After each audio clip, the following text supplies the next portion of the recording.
Kita ke informasi pertama, saudara. Di tengah berlangsungnya gencatan senjata Israel-Hamas, dukungan terhadap kemerdekaan Palestina bergema di berbagai negara, termasuk Indonesia.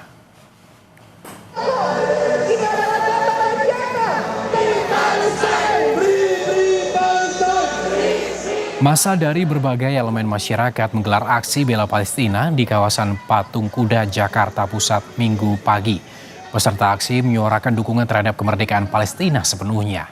Mereka meminta gencatan senjata menjadi momentum untuk mengakhiri serangan Israel ke Gaza secara permanen.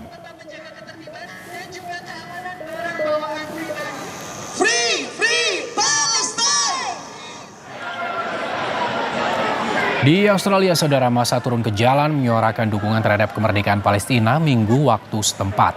Aksi digelar di sejumlah daerah seperti Sydney, Melbourne, dan Victoria.